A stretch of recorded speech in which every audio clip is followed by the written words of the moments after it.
So first off, we want to thank Church Alive for allowing us to have this out here. We never could have got it at our regular place, so we never even expected this many, actually.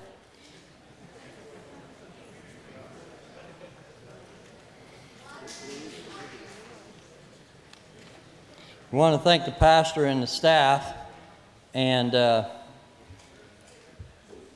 all the congregation here. If you're looking for a church home, this would be a good church. Barb and I have been attending here for almost a couple years, and we really like it, and we'd advise it for anybody. We're going to have Owen Mason now come up and say a prayer, and then we're going to say the Pledge of Allegiance, and Melissa's going to sing a song for us, and then we'll talk about what the program's going to be. Thanks, Bob. So we believe a church alive is worth the drive, and we believe we're the perfect church for imperfect people. And I would love to see all of you that don't have a church attend here, but let's pray. Jesus, we just thank you for your goodness and your mercy. We thank you, Lord, that you care about every aspect of our lives. And so, Lord, we truly believe when it comes to our government, less is best. And intrusion is not what we need. There's a lot of crazy things going on out there, so we just say, Jesus, give these folks wisdom, allow them to make their voices heard, and we ask for your blessing upon the speakers and everything that takes place here tonight. And truly, we are thankful to be Americans. We are thankful, Jesus, that you love us so much that you were willing to die and give your life for us so that we could have eternal life if we receive you as our Lord and Savior. And I pray if anybody's here that hasn't done that, they make that commitment to you. And we just ask it in Jesus' name. Amen. Amen.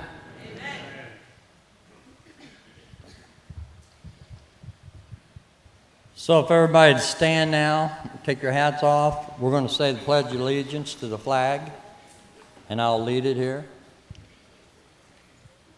I pledge allegiance to the flag of the United States of America and to the republic for which it stands, one nation, under God, indivisible, with liberty and justice for all. If everybody would stay standing, we're going to have Melissa sing.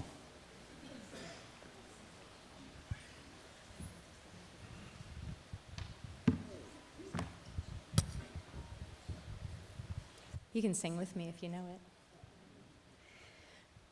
Back home again in Indiana, and it seems that I can see the gleaming candlelight still shining bright through the sycamores for me. The new mown hay sends all its fragrance through the fields I used to roam. When I dream about the moonlight on the Wabash, how I long for my Indiana home. Oh, beautiful for spacious skies, for amber waves of grain, for purple mountains' majesty, above the fruited plains. America, America, God shed his grace on thee and crown thy good with brotherhood from sea to shining sea.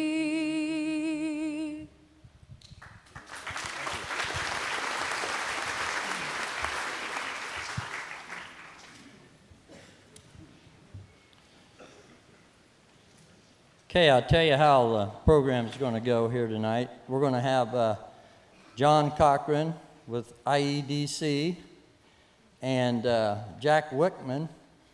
He's a hydrologist, and they're going to come up and speak next.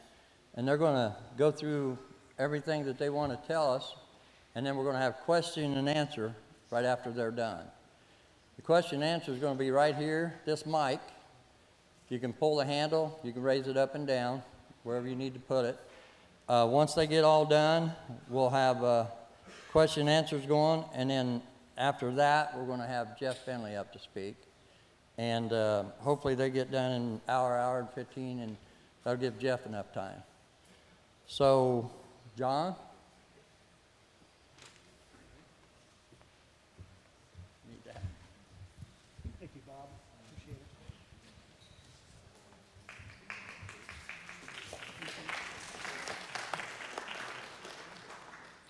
Thank you, everyone. It's great to be here with you this evening. My name is John Cochran. I'm with the Indiana Economic Development Corporation. And I wanted to thank Mike and Bob for inviting me and Jack Whitman, our IEDC hydrologist, here to talk a little bit about what's going on, what the IEDC is doing here around the Lafayette region relating to water. So I thought I would start out with a little information about what is the IEDC. The IEDC is a quasi-governmental agency that's charged with growing the state economy, driving economic development, and helping businesses launch, grow, and locate right here in Indiana. So what is IEDC doing in Tippecanoe County regarding water? Well, I could say water availability is becoming increasingly important as a resource and an asset, not just for population growth, but certainly for economic development and economic development projects. A little bit about water in Indiana. Believe it or not, Indiana is a state that is blessed with abundant reserves of water. That's the good news. The bad news, it's not necessarily evenly distributed throughout the state. So I want to talk a little bit about central Indiana. There's been studies out since the 1960s, and most recently in a 2019 study from the Indiana Finance Authority that all project a future water shortage in the central Indiana region that is not sustainable for economic growth beyond the next 50 years or so. So that's sort of the long-term situation of water in central Indiana. And so in the long term, the state's going to look for ways to bring water into central Indiana from somewhere. In the short term, why are we up here? With the inception of the LEAP district down in Lebanon, that probably most of you have heard about, and the announcement of Eli Lilly building a research facility as sort of an anchor tenant there, the state has gotten a lot of interest from companies, large companies who are looking to make large investments in the area, so in the LEAP district. So right now, the IEDC is doing its due diligence in the area. We're looking for potential water sources, sustainable water sources for the region and locally, and examine what could be available for economic development at LEAP and other areas in the locality. IEDC in this process has hired Entera, which is a water consultant that's doing work for us here, and Jack Whitman is the lead on that, the hydrologist, and he's here with us tonight, and he's going to give a little presentation and kind of dig down into exactly what we're doing, what the results have been on the testing we've done, and kind of walk through that, and we'll answer questions at the end. And kind of what could that mean for Tippecanoe County? Specifically, what we're looking for up here is how much where water levels change. Well, let me back up. So we're looking at a specific aquifer here along the Wabash River in the Lafayette area. And this is something that's kind of been identified in previous studies, but has never been studied or tested.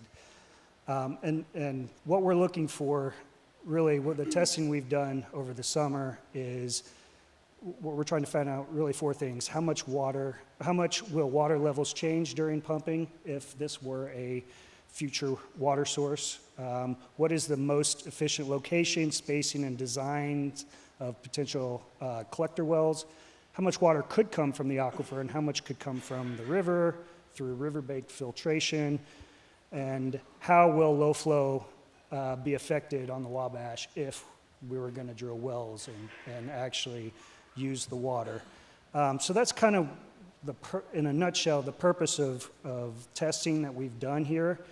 And Jack is going to go through that in greater detail. And again, we'll be here to answer questions that you have. But in a nutshell, earlier this year, the IEDC has, at a location along the Wabash, just a little bit downriver from Lafayette, they've drilled several monitoring wells and a couple of test wells just to determine, to do a test to withdraw, I think it was 2 million gallons over a period of 2 days, and study what happens to the aquifer as a result of that. And that has been done, I think, in July, Jack. So he'll go into a little bit of detail about that and talk about the data and what the results suggest and the modeling that the hydrology that they've done to kind of look like what does this mean in terms of what can the aquifer produce and remain healthy without adversely affecting existing water users. So before I hand it over, I'll just say, the focus of IEDC up in Tippecanoe County at this point with the water is really twofold. A, to determine how much water the aquifer can sustainably yield, and 2, do preliminary work to determine how to move the water to maximize its beneficial use in the region. So if we have a huge end user that decides to come in and to LEAP, we want to look at what it would look like to actually move water from potentially the aquifer here to that district. Hey, John? Yes? Can you keep the mic up? I'm sorry. My apologies. Thank you, Bob. Can you hear me? Thank you. So we want to do, doing preliminary engineering work, very preliminary, just to see what that might look like. It's kind of our due diligence so that we can be prepared to react to big companies who want to come in and invest heavily in the region and locate at LEAP. So we want to be able to have all of our ducks in a row to be able to respond quickly and compete with other states. So, and one final note, and I'll come back to it, but consistent with the stated state policy regarding water, the IEDC views the protection and responsible management of water assets as necessary for the most beneficial use and disposition of groundwater resources for sustainable future economic growth. So, our goal is not to benefit one area at the expense of the other. That's not what we do. And we'll talk a little bit more about that, but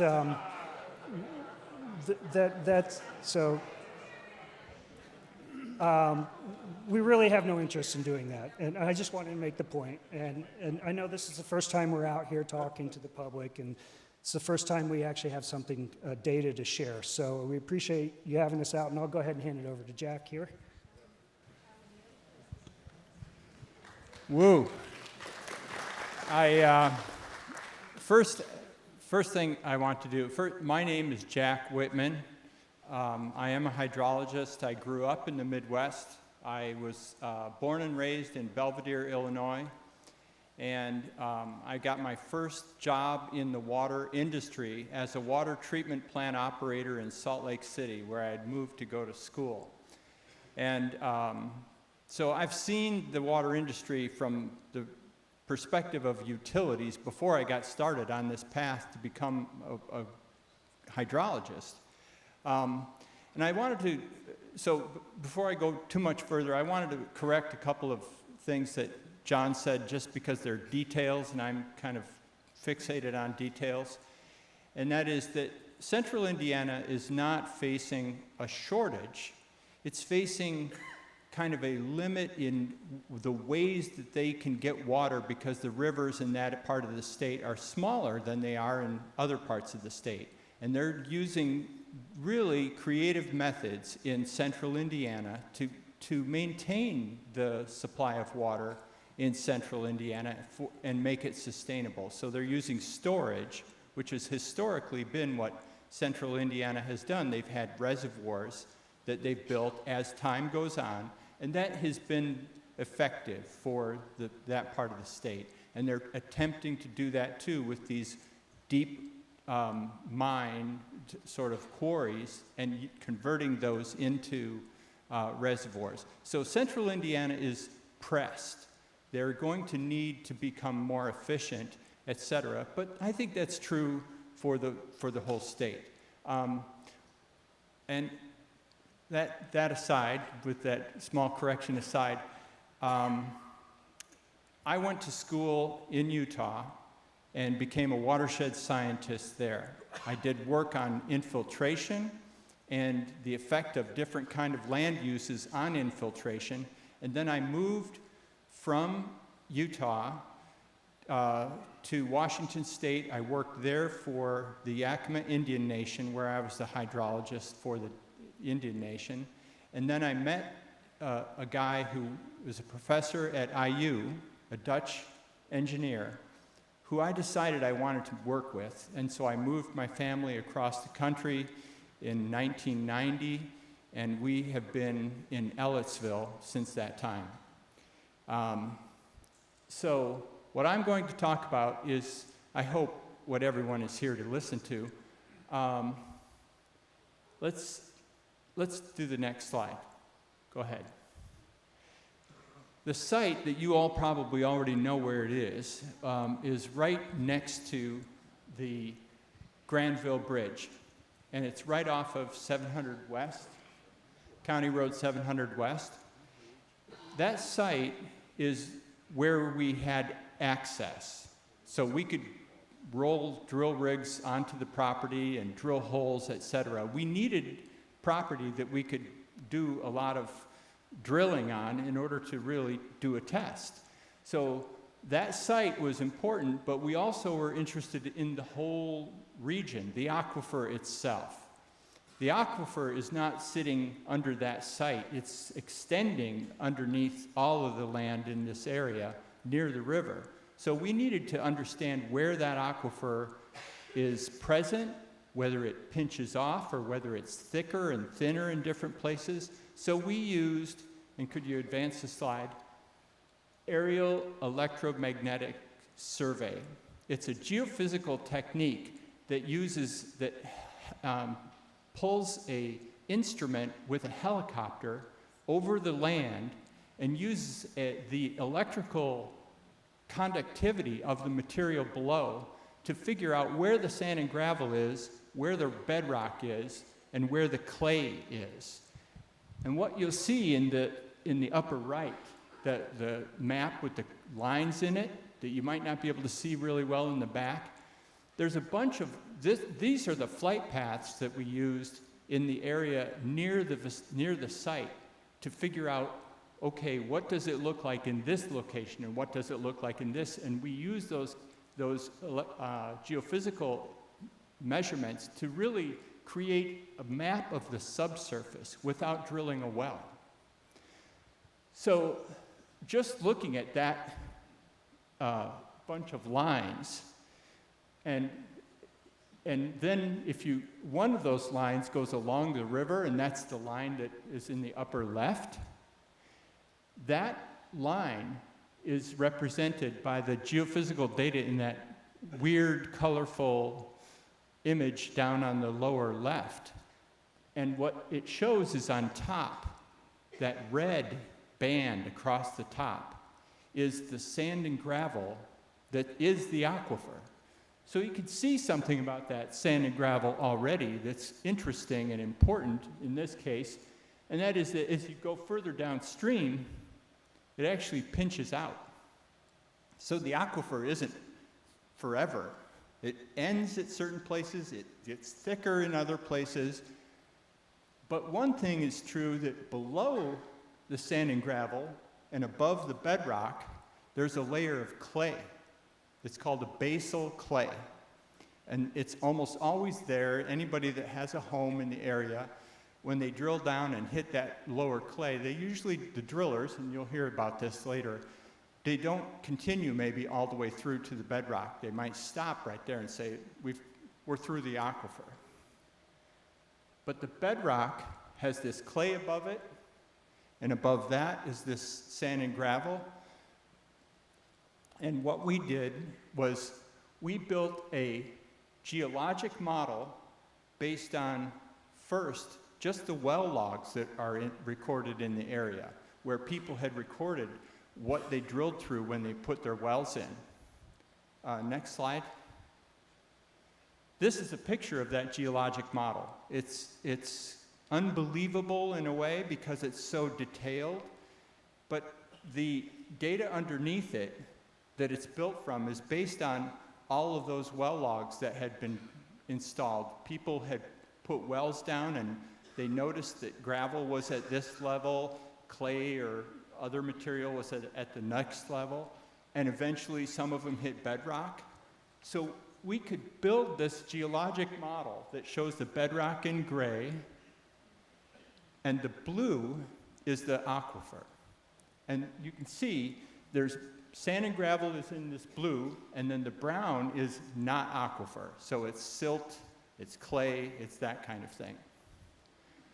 We're going to cut through this now and look at it on the side, right through the site that we are exploring. And what we see is a couple of really interesting things. This is built with all of the drilling data that has been done in this whole reach, in this whole area. And what you see is that the bedrock has a low zone right near the river. The bedrock goes down. It's because before there were glaciers, there was a lot of erosion of the bedrock, and it had valleys in it, just like the topography today does. And in that valley, it's called the Taze. It's also known as the Anderson Valley. There are pieces of other valleys that intersect this valley. It's like a tributary. There's a valley that comes in from the south that is the Anderson Valley. The Taze kind of goes more or less to the east. But in that valley, there isn't a clay layer that separates the aquifer into an upper and lower zone. The clays have been eroded away, and it's just continuous sand and gravel. We did not know that that was the case beforehand. We hoped it would, or we thought it might, but we weren't sure.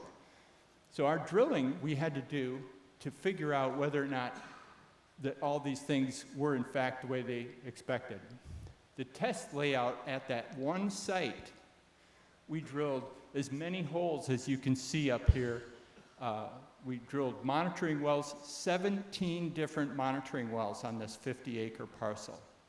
That's a lot of monitoring wells.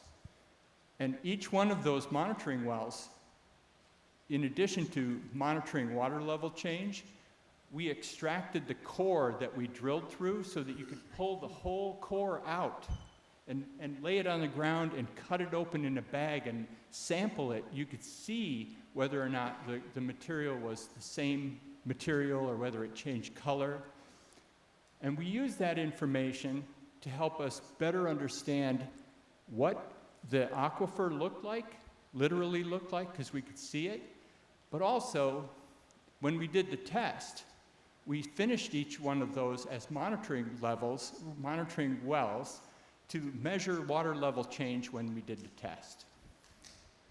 And we did 2 tests. We didn't just do one. We looked at 2 different larger diameter wells that we pumped to look at the effect of this. Next slide. If we're only now just looking at the geology, I'm not just talking about the water part, it's just what does the aquifer look like? And this cross-section is along the river, so this is parallel to the river.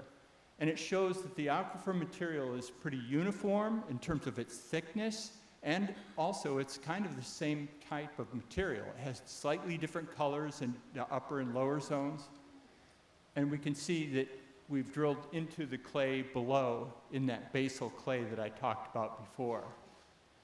Now we're going to look across the river and cut the other direction. And there's the same story. The aquifer is the same thickness through this. It is not separated into an upper and lower by a clay layer. But more importantly, there's another piece of information on this chart, on this figure. And it's the blue dashed line that is sloping towards the river from our right to our left. And that blue dashed line is the water table. And the water table is slightly higher than the river, more high to the south, and it's closer and it slopes down as you go to the river. That's because water is moving towards the river in the aquifer constantly. Next slide. So, we drilled all these holes. We put measurement devices in them to record the water level change over time. And then we had to pump a well, a bigger well, in the middle of this area. And we pumped that water and put it into the river so we didn't mess up the ground. And we pumped almost around the 2 million gallons per day from each one of these test wells. And we pumped for 3 days continuously. And we recorded water level changes in all of these monitoring wells for each test. And this is what an aquifer test data set looks like if you have all these monitoring points. At the very beginning, the pump kicks on. And in addition to measuring the water levels in the monitoring wells that I mentioned, we're also measuring the water level in the river, because the river is going up and down also. So we record the change in water levels in the river, but we do that not to peel it out. We actually include the changes in water levels in the river in the analysis. So there's a way to analytically incorporate the change in river levels into the analysis. But what it shows is, back one. I did that just to see if she was on, okay, that was quick. The water levels in some of these wells are farther, the wells themselves are farther away from the pumping well. So the one that I'm showing with the diagram on the upper right is, one of them is 620 feet away from the pumping well, and the other one is 50 feet away from the pumping well. Those are the two that I'm going to call out. And we can see from the data that the one that's 620 feet away, it goes down 6 inches over a 3-day test. And that is important information that we can use to understand how this aquifer responds is a property or a characteristic of the hydraulic conductivity of the aquifer, how easily water can move through it. And further, the one that's right next to the pumping well, 50 feet away, it goes down 3 feet. So the 600 feet away, it goes down 6 inches, but 50 feet away, it goes down 3 feet. So we now kind of have information, and we did that again at another test site. So we have information about how the water can move through this aquifer towards a pumping well. Next. We aren't thinking that this is a place that you can pump 2 million gallons. We might want to put multiple wells along the river, or evaluate how many wells, John said it earlier, how much can be pumped from this piece of land. And so what we have to have is a model that can anticipate and predict the effects of different pumping.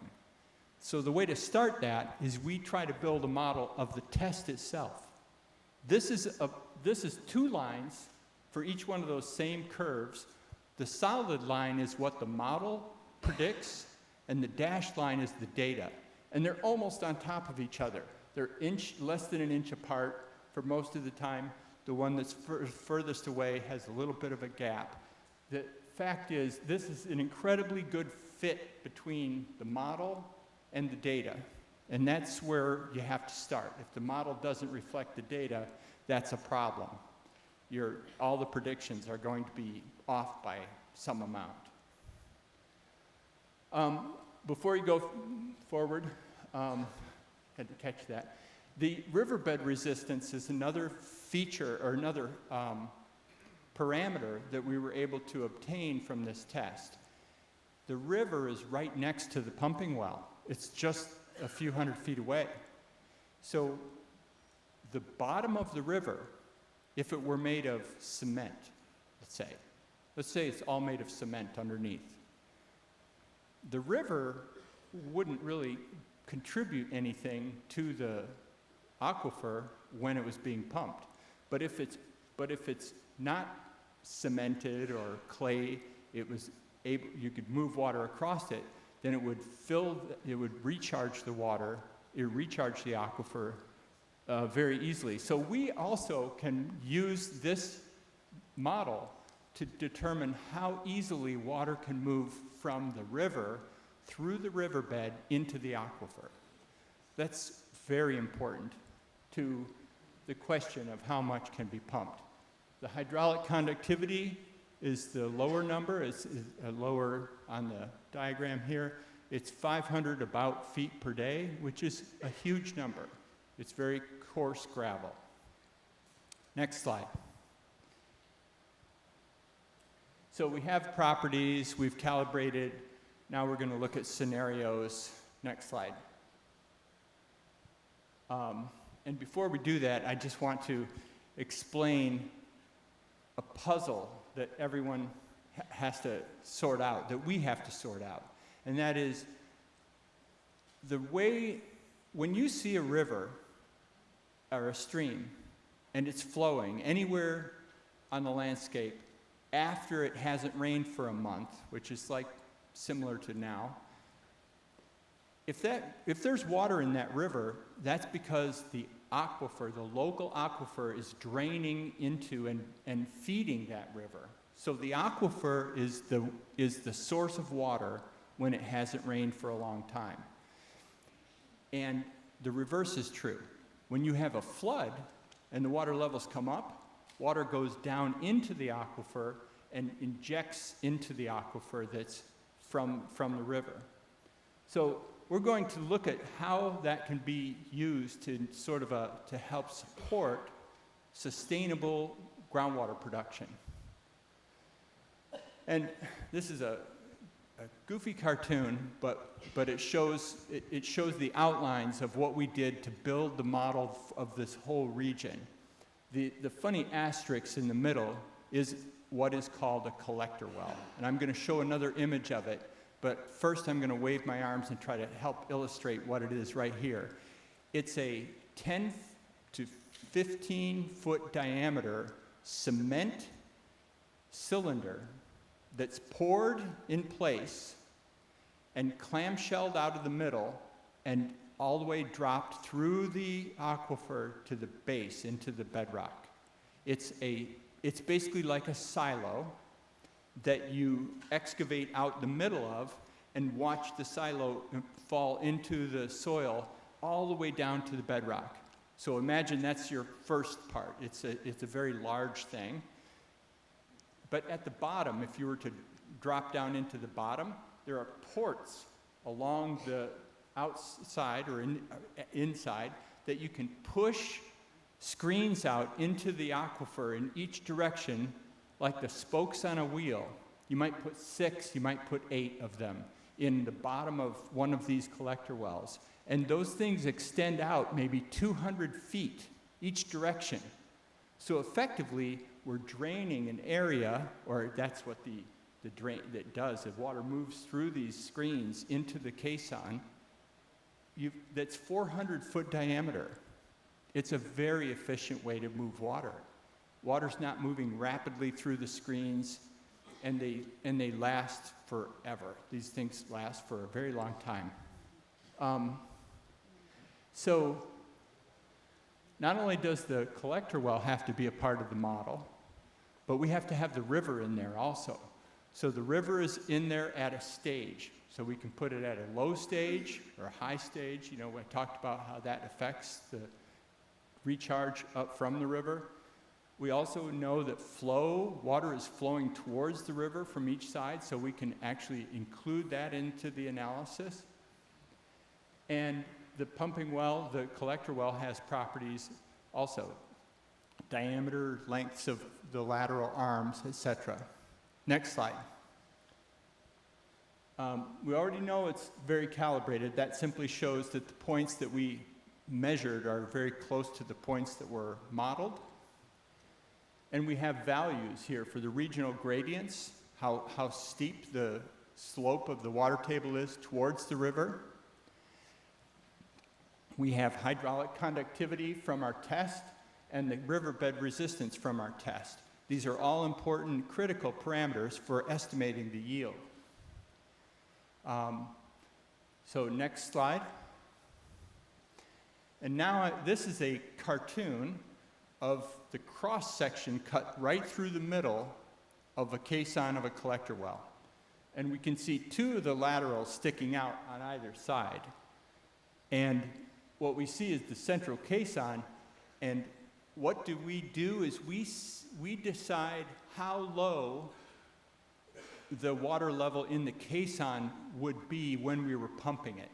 Like, okay, if we put it lower, more water rushes in because it's a big drain. So the lower you put the pressure inside of this caisson, the more water will be coming through the aquifer into the caisson. And these are the values we used, and this was for one well. All of the yields were higher than 15 million gallons per day. This is for one well. Okay, that's the lowest number that we came up with for one well. We got higher values. That's why this thing it was invented by Leo Rainey, was the guy that invented this in the United States. And it was used at Charlestown, it's been used at Newport, it's been used actually in Lafayette. These wells are kind of common, and they're around the world. I visited Berlin, and Berlin has these also. They're all over in Europe. And what they do is produce a lot of water. That's pretty much their function, but they also treat the water. So that's another factor that's kind of important. As the water moves towards them from the river, it's filtered and cleaned on its way between point A and point B. Next slide.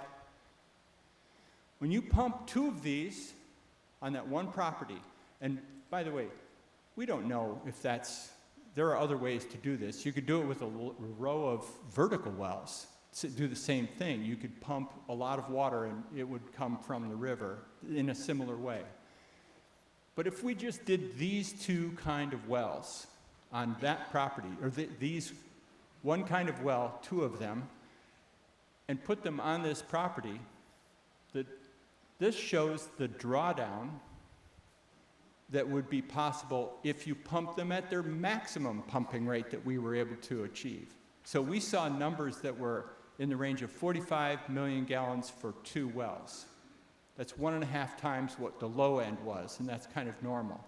So we saw it could go up as high as 45 million gallons a day for 2 wells.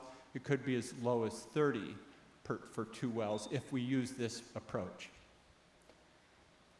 But the contour that's on the outside is the 5-foot drawdown contour. And by the way, this whole presentation is available, I think now, or this evening. I think it's on the website now, so you can download this whole presentation. There's one that's really, for me, difficult to watch. It's myself giving this presentation, and I can't stand it, actually, but it's just me explaining these things to the viewer. But a mile, this bar on the bottom is a half mile, the black and the white part. So the 5-foot contour goes out about a mile at the most, which is really local. We're talking about, this is more water than the whole county uses right now. And we're talking about drawdown that only goes a mile from those 2 wells. That is an incredibly efficient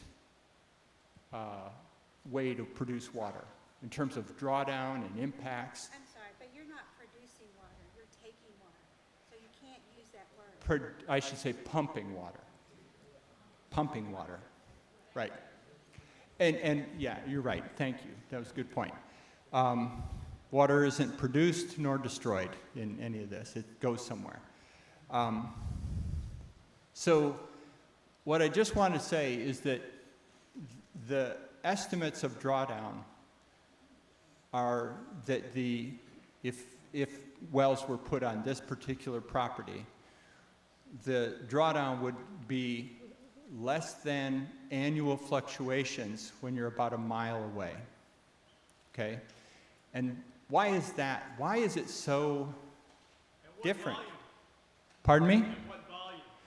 This would be at 45 million gallons a day. This is more than double the 2 that I said before. So at 45 million gallons a day, the production, the effect of that would be as indicated on this map.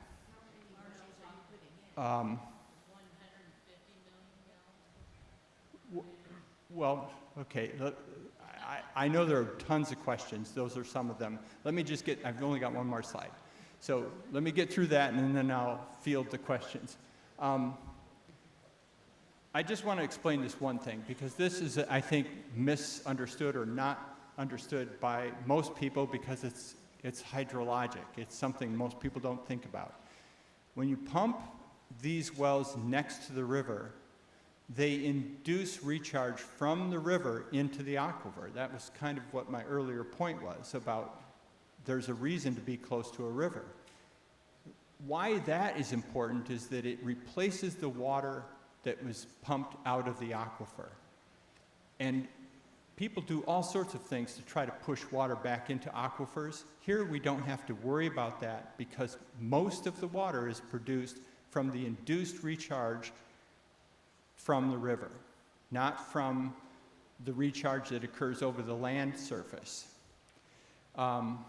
So with one more slide, and then I'm going to expect a lot of questions. One more slide. There are a lot of steps that are next. First is talking to people. I think that's this moment. But also, we're trying to put the pieces together of the kind of data that we have, so that everything is consistent and it lines out in a sensible way, that everything is connected properly, and build that geologic model. And we want to explore at least 2 more sites, 2 more properties. And ideally that'll happen, and we can have a better idea of what is expected along the river in this area. All scientific work is improved by other people looking over your shoulder. So we're having people who are not us from 3 different universities, including Purdue, to evaluate this work.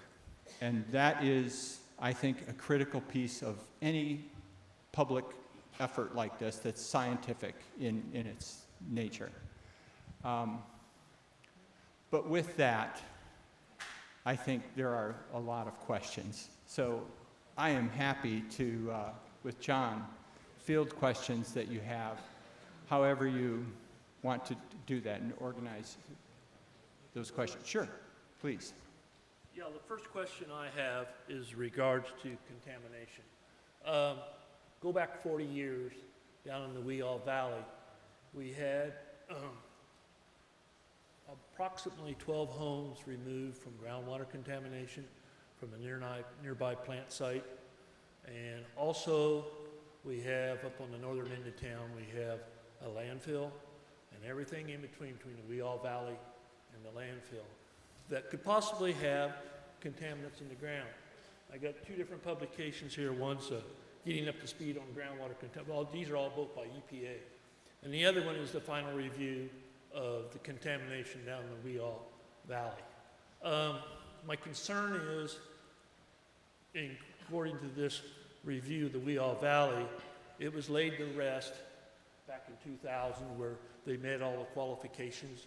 It was all cleaned up to health standards, and is about lateral movement going down through this aquifer.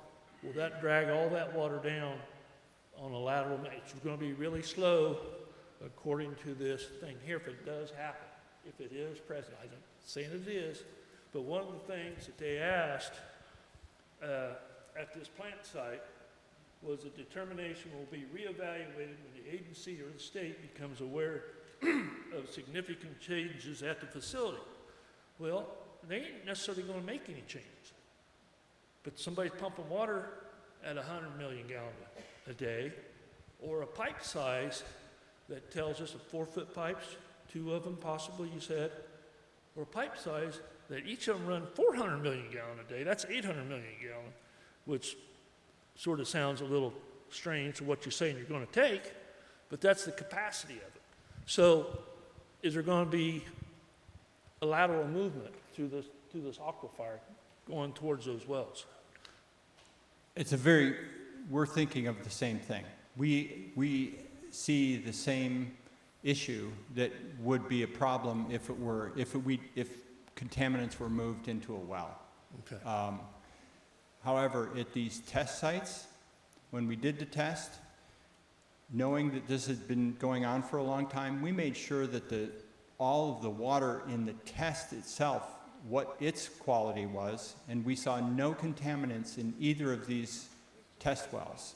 Okay, So those were not these are not the larger diameter and longer term. I'm just telling you that we checked first, and and actually IDEM is the regulator here, and they will regulate to assure that that doesn't happen, and we are also concerned of the same thing.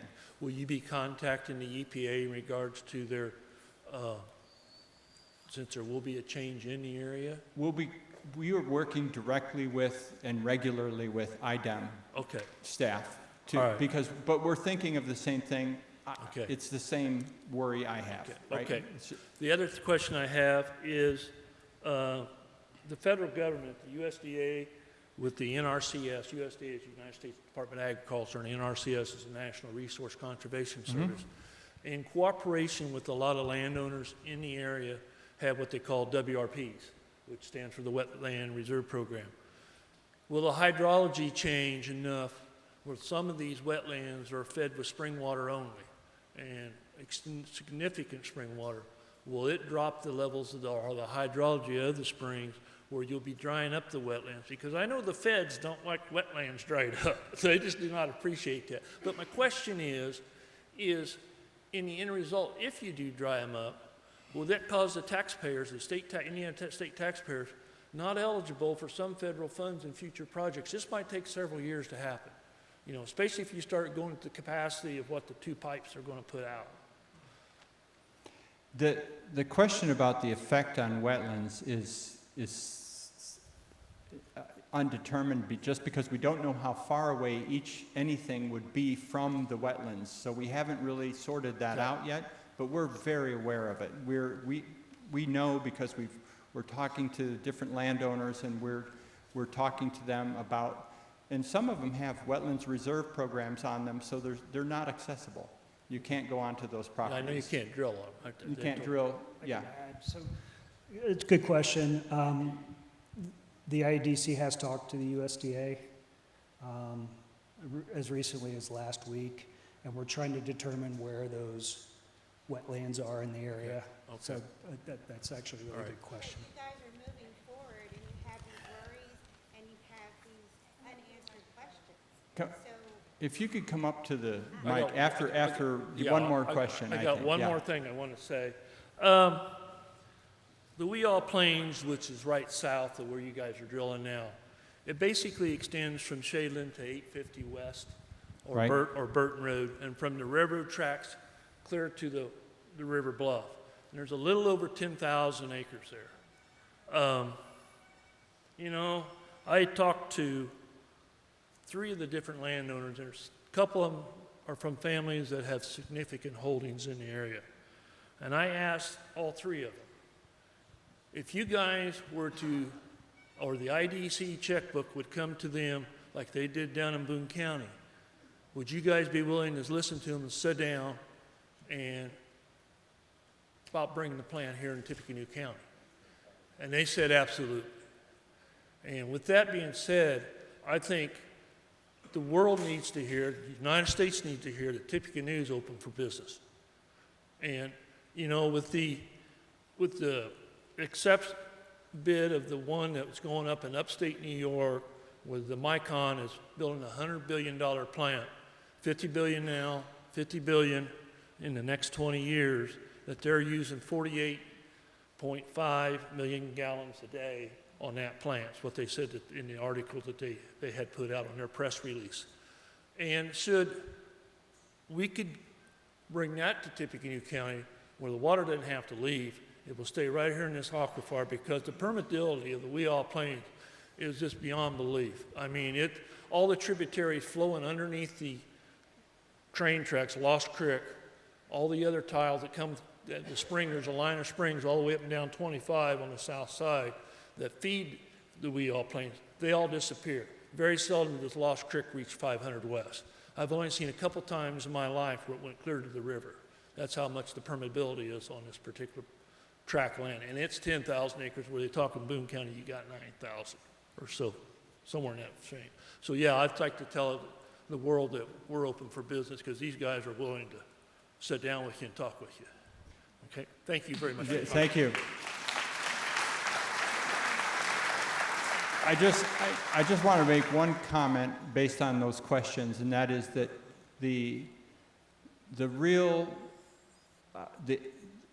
for this area, these findings are even more important than they are for somewhere else. This hasn't been done. These numbers, no one knew what these values were. So the local communities and the local utilities and local businesses, this is really an asset for this area, regardless of what it might be used for regionally. So this is pretty important for the area also. Hello. I have 3 questions.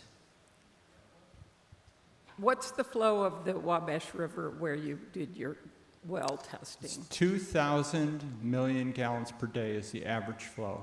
2,000.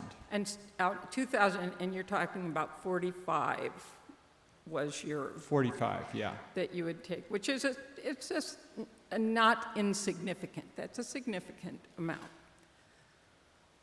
Number 2, you worked in Utah. Can you tell us what's been happening in Utah relative to water?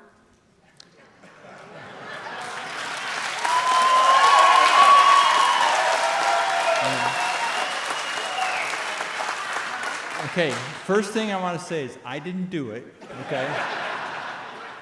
But the second thing is that Utah is growing so fast and without any bounds. They are the fastest growing by birth of any state of the nation. It's a population explosion along a front range of mountains with deserts everywhere. It's a bad setup. It looked good to Brigham Young when he first walked in, but the fact is there are a lot of people, and it's been very hard for the state to manage that resource. And I understand that economic development is planning for population growth here. Is that not correct? Economic and population growth, we want to identify potential water sources to make sure that there is opportunity, there's water locally and regionally. So, yes.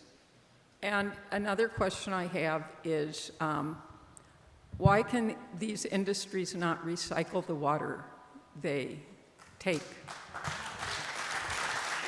Because I see they're taking our water, and if they can't just reuse it, they're externalizing their costs onto us. Yeah, good point. I appreciate that point.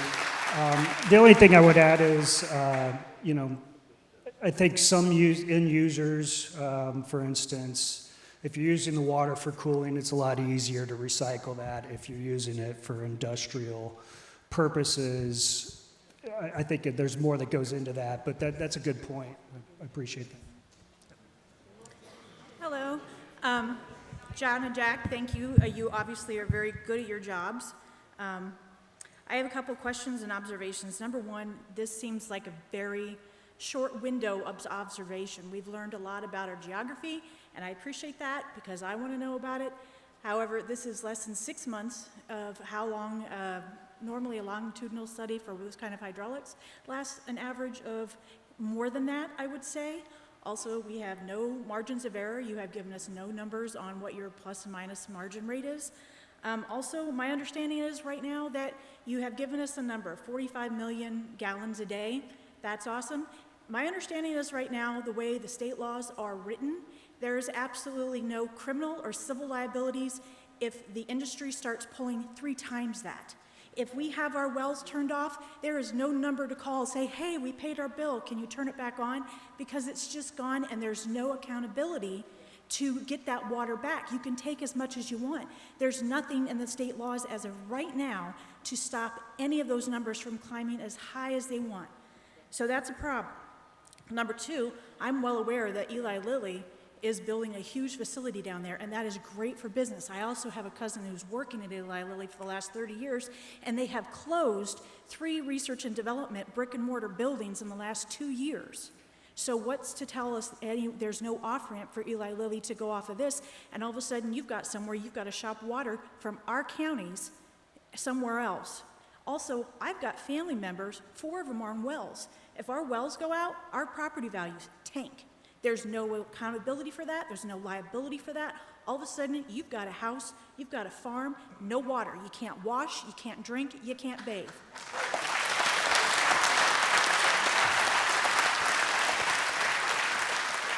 Okay, this is it's a good question, and it reflects some of the laws of our state. That's what you were talking about, the fact that we don't have these rules. And one of the things that I think everyone here has to recognize is the reason that Indiana does not have more rules about water, a couple. First is we don't like government. Okay, we all said, I was like at the beginning of this whole presentation, we want small government. That's a part of how and I'm in it. I like small government. It's just easier to live with. However, the other reason that we don't have these rules is we haven't had we've not had problems. We haven't had conflict. And the reason that we haven't had conflict is because we have so much water.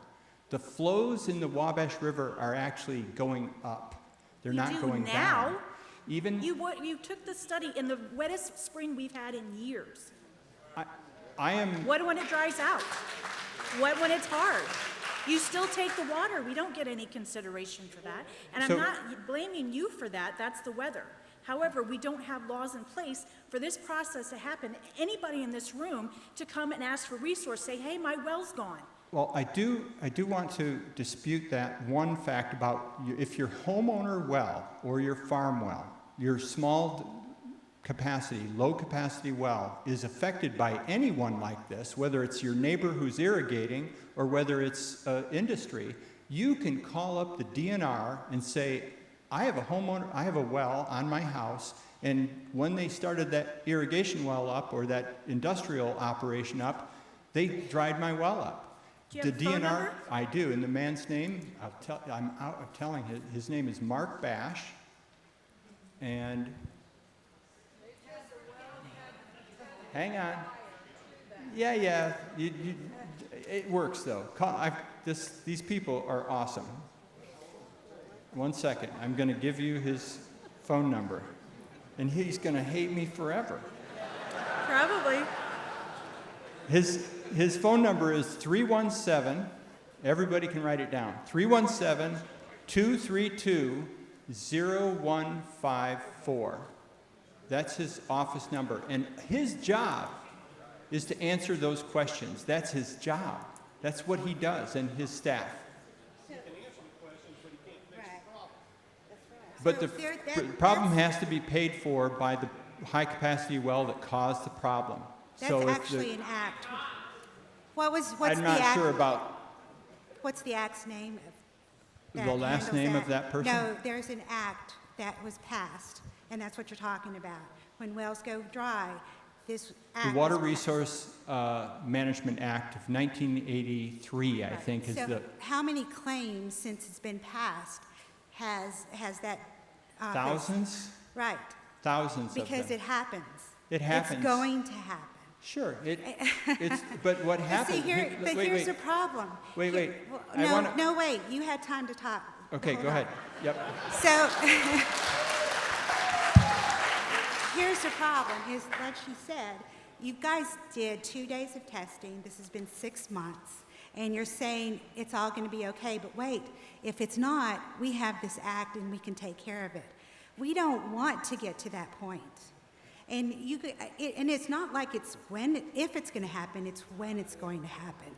So there is a company called Fondamonte in Arizona who is cropping alfalfa, which takes a lot of water. And they're using their aquifer to do that. 10 years later, there are towns that have to go to the next town to get buckets of water to take a shower. It's not if, it's when. And you don't know the answers. You're worried. You have worries. You've expressed worries. You don't know. So how do you expect us to be okay with this?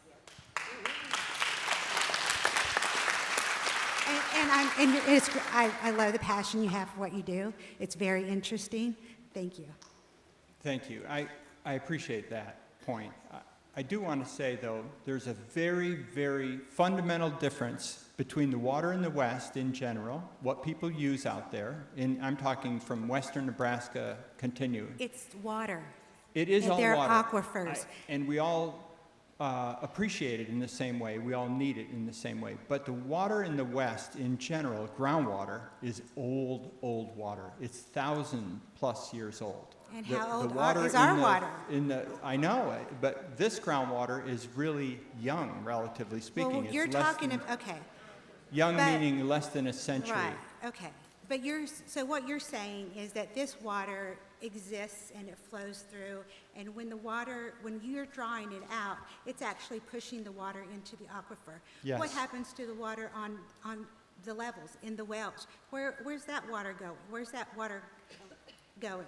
It's not like water travels. If you have anybody could do this, and you pour water on an area that's not level, water's going to go to the places it collects. But when you draw it out and nothing comes in, it's not going to replenish. Did you even do this study? Have you put this study on drought years in the past? In drought years? Yeah. We used drought conditions for the models that we did the What does that- estimates of yield. what does that We mean? meant very low, the stages at the stage of drought. So the river, we didn't use the river levels that they were there current. We used low levels that were near the base, near the lowest level that it's ever flown, or flowed. So we did all of the kinds of things that you would want us to do to try to say that these predictions are not springtime of the wet Right. year or But whatever. you can't create water. And we don't know when No. water is going to come. We don't know if we're going to be in a drought in 5 years, 5 years, right? You don't know that. So why take water out of a place that people rely on when you don't have all the answers? It's a good point. Thank you.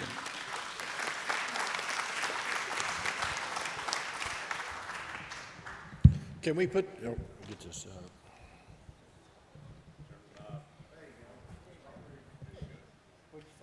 there we go. All right. Can we put the slide back up with the test wells? this one? Going back. Yeah, the one where you showed Road 700. Okay, go back. More.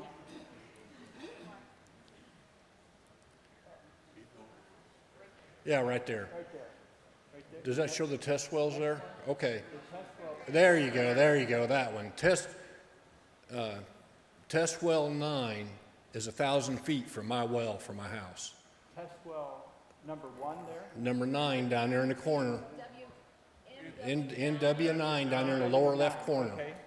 That's 1,000 feet from the well in my house. When you guys were doing that testing, my water smelled really like sulfur. Really? Yeah. So who's gonna, what's that all about? The other, and I'm that close to it. If you guys dry my well up, what's gonna happen?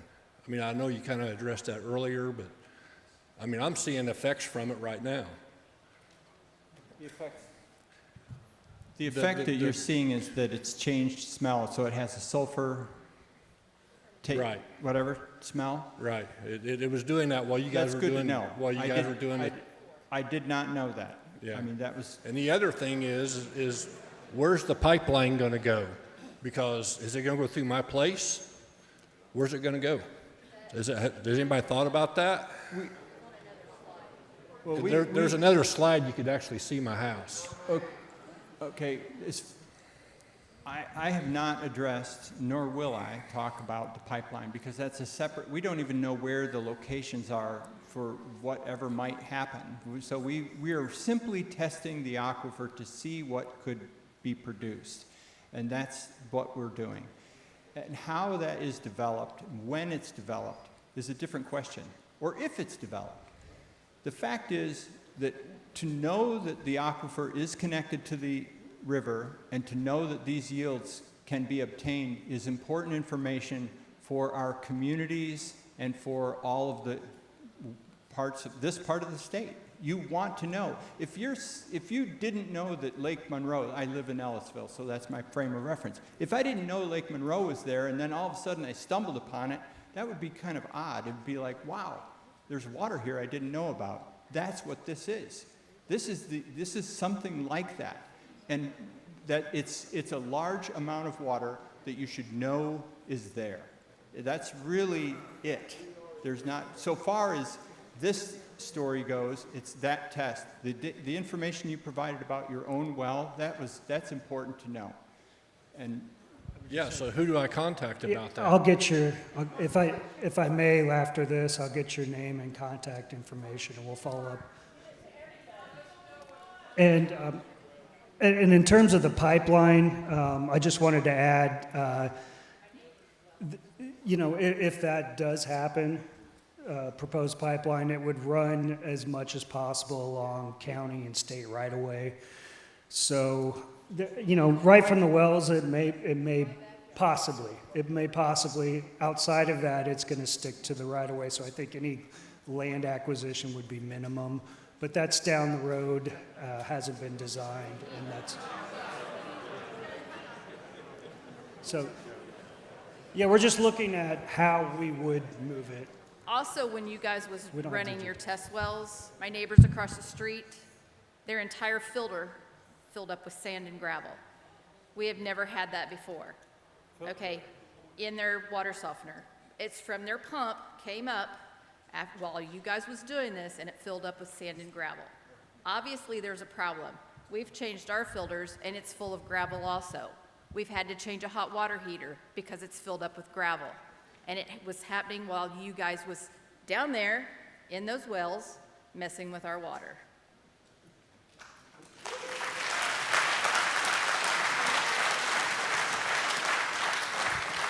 If you find a deer stand down there, it's mine. I used to hunt that. Okay, so Leap's demand is 100 million gallons a day.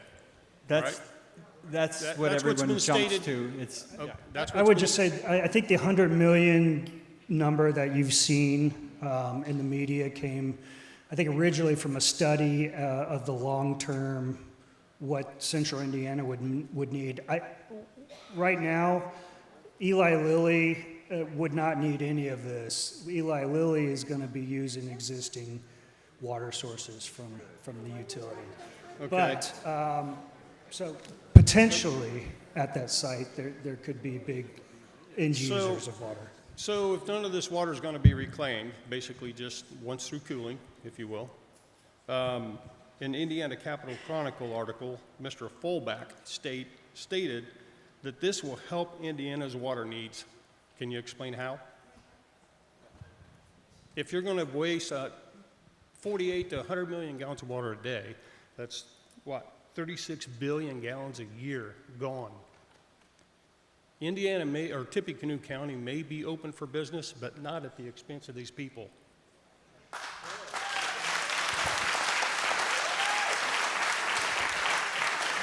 So I mentioned at the very beginning that I worked for a water utility at the very beginning of my career. And what water utilities do in all communities is they take water from where it is and they move it to where it isn't. That's kind of what they do. Whether you're in Morgan County or Indianapolis or here, at the outside of where the utility serves, the people, they may not have had access to water, so treated water, clean water. So the way I think of, I think naturally, I think differently about this than you do. I see it as because I've also lived in the West also, and in the West, these numbers. We're not in the West. I understand. All I'm saying is water is important to everyone. You said that, Right. and I agree. And the question is, what will the effect of any of this change? What would it do to the water supply, the aquifer, the river, etc.? We can figure all of that out. And if we are in a wet part of the country, it's good to know where you could actually pump water and where you couldn't. This simply is information that has never been seen before. We're just finding out. The maps had been drawn. No one had ever tested to see how much water this meant that there was available. So that's what we're doing, is trying to test that. And we'll see. That I just don't think that. You also said that this water is basically filtered, that it's clean. That's not true. You also stated that this water has been filtered, that it's clean water. That is false, because that is farm ground. There's SOCs, VOCs, nitrates. They had a well dug up in Carroll County, and they could not use that well because it was so high in nitrates. So when you tell these people that water is clean, it might be clear, but there's PFOS, Gen X. We're testing that now for the EPA. So it is not clean water. It will have to be treated. What you just said is that it's not clean water. I just want to say that what we tested was clean in terms of the industrial contaminants. What test did you run on it? But these were very extensive, including PFAS and all the volatiles. And so the filtering and the change in the quality of the water between the river and the aquifer has been documented all over the country. So this works. This is an old idea that's been around for centuries. It's not a new invention. So I appreciate your comment, though. Thank you. Hi, I'm actually in northern Tippecanoe County, but still on this aquifer, I believe. But I was also on it when before I retired. I lived in Marion, out in the country. I was on the Tees River there. So my question is, and I'm a farm boy and an engineer, electrical, but there isn't really anything I can't learn, including hydrology. So my question is, what I always do is take it to the logical extreme. And this is a cash cow, growth and all that stuff, everybody wants that. So, logical extreme. Let's say Logansport wants to do the same thing with 50 or 100 million gallons of water. And Peru and Wabash and Marion and Fort Wayne and Ohio, does this thing replenish itself with all that? what kind of studies have been done on that kind of extensive pumping on that very long river underground? It's a really good point. The question was, have you looked at other extraction from other places, not this one, but what if it starts happening upstream effectively, right? Right. Like Half a 100 dozen, here, 100 dozen there. other places, yeah. Pretty soon you're talking real water, right? Is that the idea? So you make this point that you just made, I think, is really good. We have not done, just like we don't have the rules that we, I think, could use in some cases, we haven't done the studies that we need to do to answer these questions. I am 100% in favor of understanding the resource. That's what we don't have right now. What we really lack, and what really this project has opened up, is that we don't have local information about what water is available around the state and how much can be moved from it or taken out, and what would the effect of that be. So your point, I agree with completely, that you'd need to look at multiple places along the Wabash and what would the accumulated effect of growth be in different areas in order to really make good decisions. That is, I think, where the state is probably going to go, is looking at water supply planning that looks at the future growth and how these things can be not only just cited, but managed. The resource has to be managed. We don't have any water management agency in our state, none. And that is not a fault of anyone, it's just because we haven't needed it in the past. And I think that that's something that might change over time. Water management is important, I think, to answering your question. So the end question there is, I believe it's probably possible that this could be sustainable if it was just us. But can it handle all that either? That should be looked at. And will that replenish? That's a big question. And I agree with you. It needs to be looked at completely. I agree.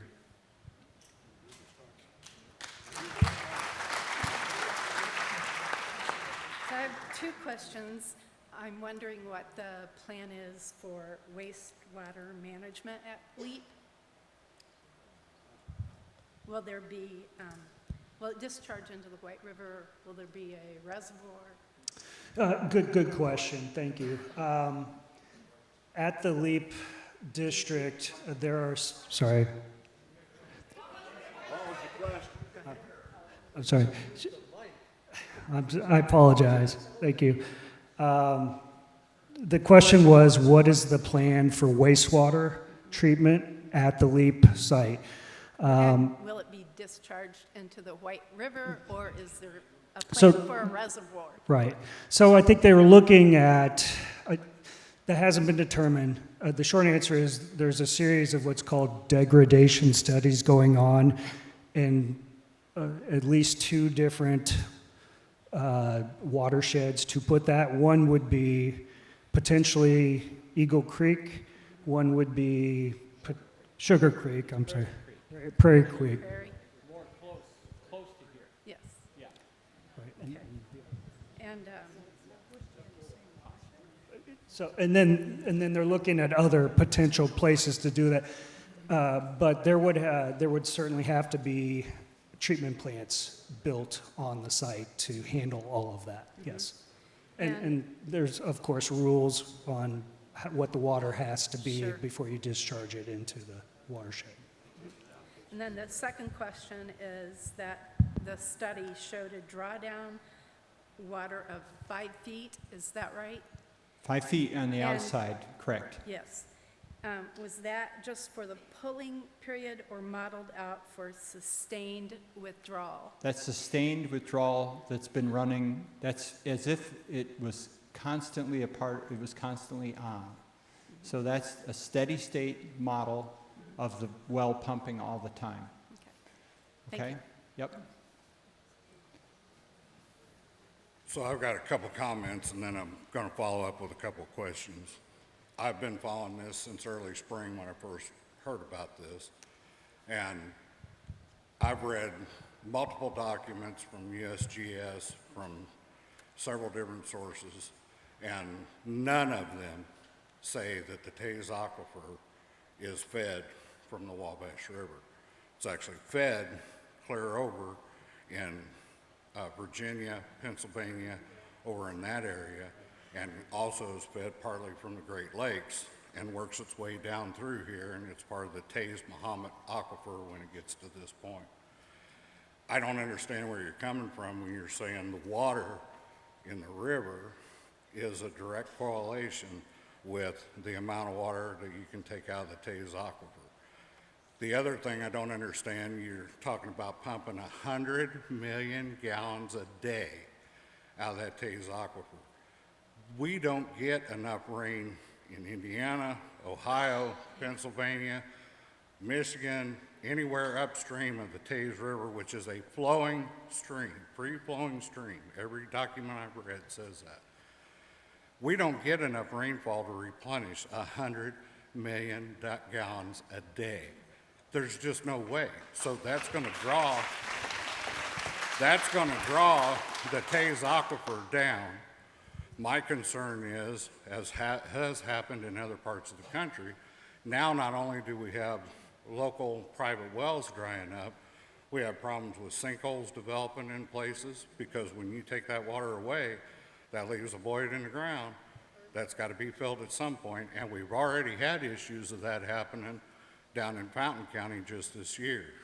About 5 years ago, folks may remember up in Templeton, there was a large farmer, wasn't even tapped into the Taze River, put in a irrigation system, and ran that entire town and everyone around it dry. That should not happen here to benefit Lebanon, Indianapolis, anybody south of here, at all, 100%. The other problem that I have is that, we're talking about trying to develop trust and things like that. This published document of yours that is your program update, I've seen more redactions in federal documents that I deal with the federal government than in this document.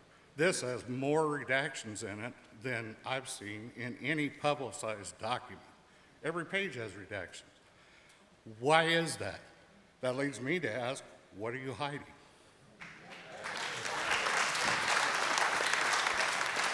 I want to thank you for your question. Change over. Okay, we've got 6 minutes then. I just want to answer. I want to first of all say that the Taze Valley. Okay, the Taze Valley is a bedrock feature that does extend out of the state to the east.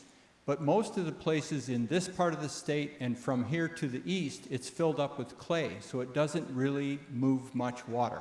It's almost entirely filled up with clay here because the ice from the lobes of the Great Lakes, or the lobes of the glaciers that formed the Great Lakes, would form these dams, and then the dams would burst every X amount of 1,000 years, and the water would rush out through these areas, through this same valley, deposit some of the material here, and the rest of it went further downstream into Illinois. But from here to the east, the valley is filled with mostly clay. Our state spent thousands and thousands of dollars exploring that feature in the 1980s and reached that conclusion and wrote a thick book about it. So the Taze Valley itself is only in some places filled with gravel, and this is one of them. So that's part one. And the other parts of the question about causing sinkholes, we're not talking about a thickness that's great enough to cause sinkholes in sand and gravel. So that might happen in bedrock, but not in that. Excuse me. The redactions are awful. So they'll be fixed. They're going to be, the next version of that is going to be, it will be, posting online is happening right now. From the data that we've collected, all the data from the test is all going to be available online. You said we had young water. Young water, yeah. Not glacier water. No, the glaciers put the material in place, and the water now moves through that material. So that's kind of, the water is young, the glaciers and the deposits are old. Hi there. From 1980 1988 until 2007, I worked at the local Soil and Water Conservation District. And we taught children about the water cycle and our watersheds. I have a really big problem, I guess, with 1 million gallons a day, every day of the year, for multiple years, multiple decades, of that water leaving one watershed, never to return. How does that ever get recharged? It can't. It's impossible. It may come from someplace upstream or from the Tays, but at some point, somewhere along that watershed, there's going to be less and less water as we go down further into the watershed. So because you're sending the water to Lebanon or wherever, and from there onto another watershed, it'll never return. And I have a problem with that.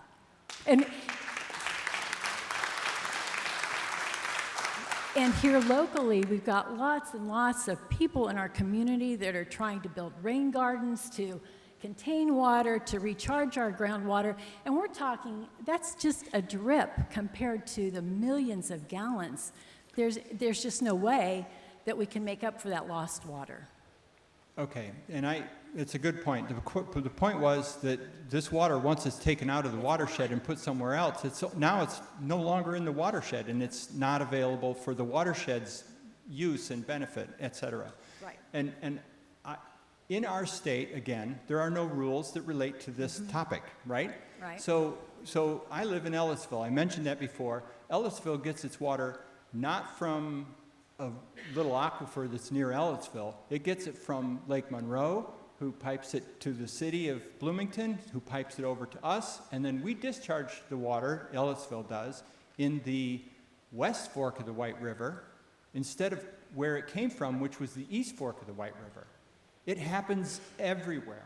It happens all across the state. But we don't want to have to pipe our water from someplace I understand. else. I'm just saying, I'm talking really about the rules, not the amounts, okay? And I do understand the question, and it's an important question. And I think that's one of the things that water supply planning that we need to do more of would look at, that same thing. How much water can move between places and et cetera? That would be a question that would be asked and answered. And then the other thing, this small little sample site that you have, you mentioned the drawdown and how much water you can get from this well, but you also said that that water is being pumped back out into the river as part of that study. So that water really didn't even leave that area, correct? It is, once it's in the river, it's the same, it's such a small amount relative to the flows of the river that it doesn't affect the test. It's different than saying its water budget is no longer in the loop. It's However, kind you of did outside. make a point that that water was being recharged from the river. So that water should be pumped away from there to see what the drawdown is or whatever, rather than being put next to it, I think. Okay, on that point, on this, only that point, I'm gonna claim hydrologist privilege. This is something I do, this is all I do. This question, this worry that you have about where the water goes and things, the academic community that I'm a part of thinks about that all the time. And so putting it into a river, in this case, in a large river, with flows that it is, was an ideal and perfect answer, best possible answer to this situation where it's put far away. But the question that was raised earlier about that doesn't make sense that the water would go from the river into the aquifer, that's because there aren't huge wells next to the river, okay? If you put a very large well or a very small well, or the city of Lafayette's wells, the water in that reach along where the city of Lafayette's wells is moving not from the aquifer into the river, it's moving the other way. You're pumping 13 or so million gallons a day there, and water is moving towards those wells from the river. That's why they're there. So,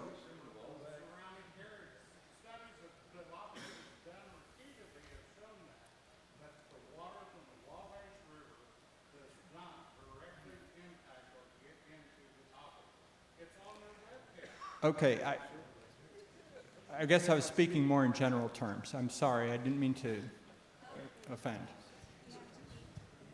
This isn't a hydrogeology question as much as it is, how much are we taking into consideration the cost of the infrastructure maintenance, the energy cost to move that much water? Maybe you know how much it costs you to pump to do your test, but the energy cost, who's going to pay for that? Us? And the increased capacity, you're going to have to build a bigger wastewater treatment plant. I don't understand, when the water is here, why would you develop here when right from the earliest Celtic mounds they found in Austria and Bohemia, people have located communities near water. And yet you're developing here.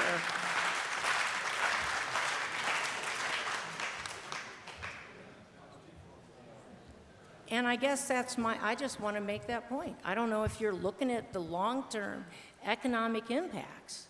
We just keep willy-nilly doing things. Thank you for that good point. And paving over farmland and just, I don't get it. I would say on the, we are thinking about cost and infrastructure. You know, these things, as we're designing it, we'll have a better idea, but you said who would bear that cost? It would be ultimately the ratepayers over time. And I have been to the commission meeting and representing a local industry, and the Energy Commission definitely favors industry. They will pass off the cost to the homeowners and the small people. And again, I'm from Lake County. I don't understand why we're not redeveloping Lake County. Lake Michigan is right there. Lake Michigan water cannot be moved out of its watershed. I just want that to be clear. It's an international treaty. It's an international treaty that was created by the states and the provinces around it.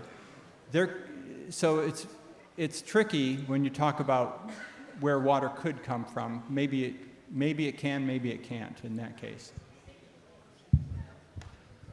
So we're going to have to shift gears here a little bit. We've got another speaker here coming up, but these guys are going to be around here for a little bit. If you guys want to get them back there in the back and maybe ask a few questions back there. John, you and Jack will come back, right? Is that a yes or a maybe? They're going to hang around a little bit, and they'll maybe go back there to the back, and we can ask them some more questions. We got Jeff Finley's going to come up and speak next, and I'm going to go ahead and just tell you a little bit about what me and him had talked about. He was saying Bob's father-in-law started in the well business in 1922. Bob started in his business around 1947. Jeff worked there in 1960s, and then he started full-time in 1970. So the Finley family themselves have over 70, 80 years in the well business. If you add Bob's father-in-law, it's over 100 years. I remember when I called Jeff to come out and put a well in at my pole barn, and he said, "Tell me who your neighbors are, tell me where you live." And I told him, and he says, "Okay," he said, "your well's going to be 150 feet plus or minus 5 feet, going to have this many gallons a minute of water, and it's going to have iron in it." And I'm like, I'm not sure how he knew that. Well, then to come to find out, they've drilled wells all over Tippecanoe County and beyond. In talking to Jeff, they've actually been all over the United States and in some foreign countries as consultants. So I wasn't sure whether Jeff was going to let all that information out, but I just want to tell you, when it comes to well waters, Finley's are very, very credible. So, Jeff?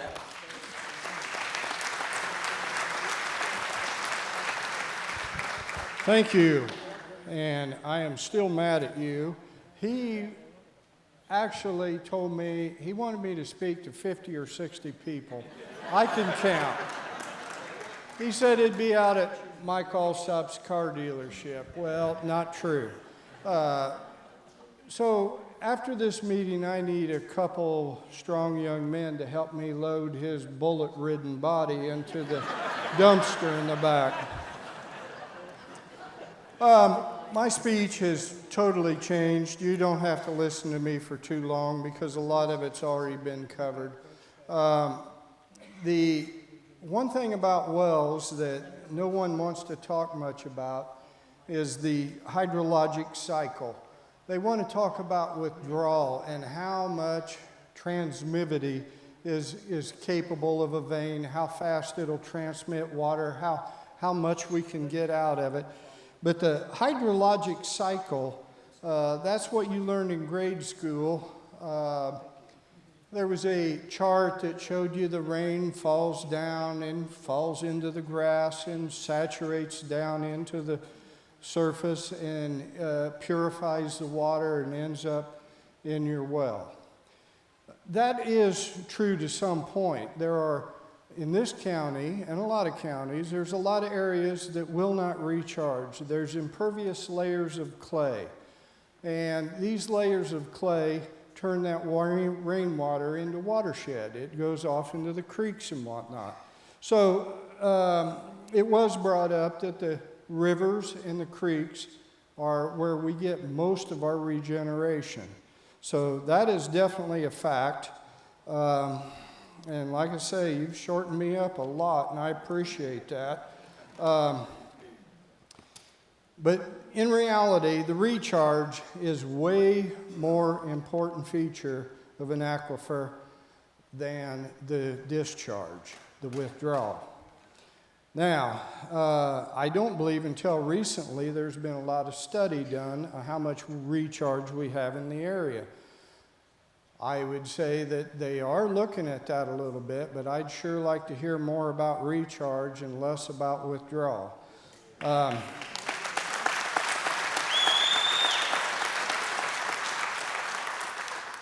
So,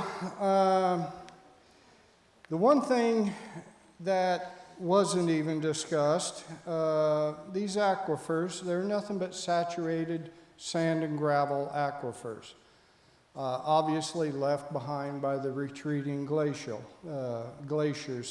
And these aquifers, yes, they are capable of a lot of withdrawal. They will give us lots and lots of waters. In this area, we're really blessed with water. In most of the state, not so. You get on southern Indiana, there's a lot of dry areas. You need to understand that if you overpump any of these aquifers, they can collapse. And what happens, a hydrologist can explain it better, but simply put, you have all the weight of the earth up here. You drain that aquifer, you lower that water table, the sand and gravel can compress, and once compressed, the earth subsides, and it will never jack itself back up. And that is a fact. You can ruin and completely deplete an aquifer if you so desire. The Ogallala Aquifer out in the high plains out west, that is one of the largest underground aquifers there is. An amazing aquifer. And that, through irrigation, overpumping, and every state out there wanting to get from South Dakota, Nebraska, clear on down to Texas, everybody wants to get their fair share of that water. So none of the states have been responsible enough to put any restrictions on the pumping. And right now, according to most experts, they have destroyed 20% of its capacity. And it'll never recover. There's fields out there that have fallen 10, 15 feet. And there be an irrigation well now sticking 10 feet in the air. And I mean, it's bizarre what actually happens. It doesn't even seem like it could. And when I was young, Dad and I drilled a lot of irrigation wells, and we used to think that this aquifer here, the Taze River Valley, that if we put in irrigation wells, it didn't matter how many. We really thought it was inexhaustible, like the Ogallala. And we kind of likened that to running up to Lake Michigan, a couple hundred people, and putting straws in the lake. We really didn't think anyone could ever damage it. Well, after seeing the Ogallala and what happened there, we were wrong. It's definitely a great concern that we would ruin the capacity of these aquifers. The Ogallala, they now estimate at the current rate, not increasing, at the current rate, in 50 years, it'll be 70% depleted. The largest aquifer in the United States. And I believe one of the largest in the world, but I'm not sure on that. So it boils down to you have to be good stewards. Now, I will say I'm going to get into a little bit of law, and I'm not a lawyer, so I don't want any lawyers throwing rocks at me here. It's my interpretation of the law, what I've dealt with over the years, and we used to operate on what was called rule of capture and the absolute ownership doctrine. That's what Indiana was based on. And that meant that everything under that surface of your property belonged to you. All minerals, everything, unless you sold your mineral rights. So under this rule of capture, it didn't matter that you took all your water, used all of yours, and it drained from your neighbors and left your neighbors high and dry.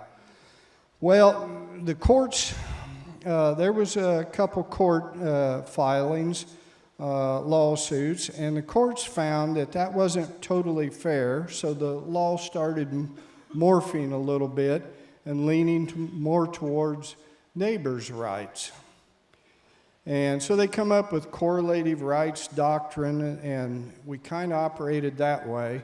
And then in 1951, there was the Act of 1951, and the state decided that they were going to give the Department of Natural Resources the authority to regulate and gather information about our water. So they licensed all well drillers, required them, every well they drilled, to send in a driller's log. And then they also put in there, they regulated for reasonable and most beneficial use. So you couldn't maliciously put in a well, drain your neighbor, and say tough noogies. And I think everybody would agree that that was fair. So the other interesting thing, State Supreme Court has never recognized and listed irrigation as a beneficial use. So irrigation wells really, they're kind of, they didn't really think about them back then. So the enforcement is by the DNR, and according to the Act of 51, they can come in if there's complaints on you that you're using too much water and it's more than yours and more than you're entitled to. They can designate an area as a restricted use area. Now, when they do that, they can regulate your withdrawal, they can shut your well off, and this normally applies to irrigation, but it would apply to commercial too. And they can make you go over and make your neighbor whole, be that a new well or whatever. And I think everyone would agree that that is reasonable, reasonable to say the state didn't overstep their bounds, and I think everyone would think that it's fair that you can't hurt your neighbor. But in that Act of 1951, public or private utilities are exempt, absolutely exempt. Now that's the Act of 51, and I heard it mentioned here a short while ago that there was an act of 83 or 86, but so that may have changed. You'd have to get an attorney to look at that because I've been retired for a little while. I'm actually a nobody now. I mean, I turned in all my licenses. I'm not even legal to drill a well anymore.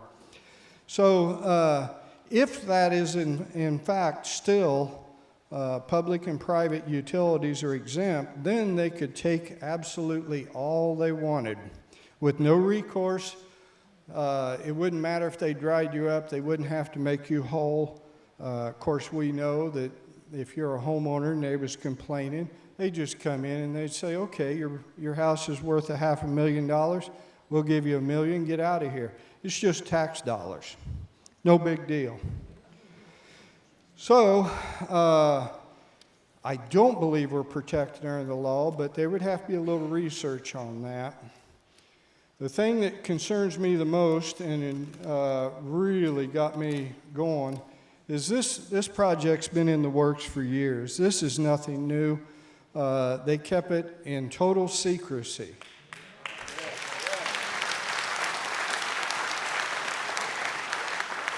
Now, I can say that. I don't have a vested interest in this. I'm not even on the Taze River Aquifer.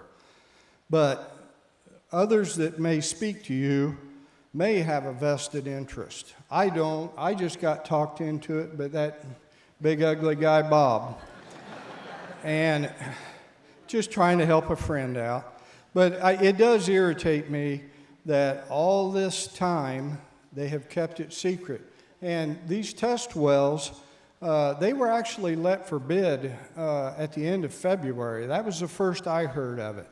Now, I will say, I did have suspicions something was in the works many years ago, talking to Mark Bash at the Department of Natural Resources. He's head of the Water Well Division. I run some things by him, and his answers were evasive and not normal. And I thought, what the heck is going on? So now I can put the dots together, and I truly believe, my opinion, that this has been in the works for quite a while. Now, I've been meeting with our local elected officials, trying to help them get up to speed. And what I saw in these glorified reports, these supposed reports to give data to our commissioners, that they are nothing but, they're incredible to say the least, that they're so glorified and how they're going to help us, and yet there's no meat in there. Tonight, I heard more. This is 1,000 times more information than they've even received. So I'm asking that you don't get mad at the commissioners because they're trying to get up to speed on a subject they're not very well versed in yet, but they are getting there real quick. So when you go to contact them and express your concerns, I would ask that don't phone them. They're being deluged with phone calls. They can't even do their job right now. And I would also appreciate if you didn't tar and feather them. They're pretty good guys, and they're really concerned about this. So if you would just email your concerns to them, they want to know. They want to know, do you want to fight? Do you want to try and slow this David and Goliath down? They want to know. But don't take it out on them. Believe me, they're working hard trying to figure things out. And what they're getting in these reports are just muddying the waters. And I know any attorney can tell you what muddying the waters is. They just try and give you worthless information and send you in different directions. So one of the reports, they refer to this aquifer, which is actually the Taze River Aquifer. That's what we all know it as. They refer to it as the Wabash River Aquifer. Like, man, we're going to suck that out of the river. And then the other one is Wabash Regional Water Supply. That's an interesting title. And then there's the Wabash Alluvial Aquifer. But the truth is, it's our Taze River Valley water, all the same. And as you heard tonight, there is no clay barriers down there. These are not separate aquifers. They are the same ones that the city wells are on. Now, they will also tell you that the citizens are going to benefit here in the county. They're going to tell you that, oh, gee, that's just good for everybody because now we've identified these water sources for you. We spent all this money, which is our money, tax money.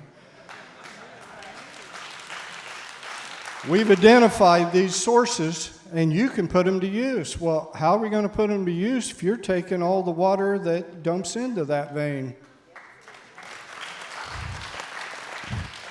The funny thing is, Lebanon doesn't want this. The people over there, you might want to talk to some of them. I've heard from a few of them. They do not want this. They don't want that kind of growth in their neighborhood. Everybody is all for slow, contained growth, but not rapid. And that's just the way we all are. We don't like rapid change. Now, I would make one more comment that Mayor Roseworski, I believe, hit the nail on the head when he said we need to limit how much water we're going to share. There should be some limits on it. And the other fact is if they are taking all of our surplus water, just leaving us enough to survive on, that limits the Tippecanoe County growth, the economic growth. So Mr. Roseworski, I don't know where he's at, but I agree. He is right.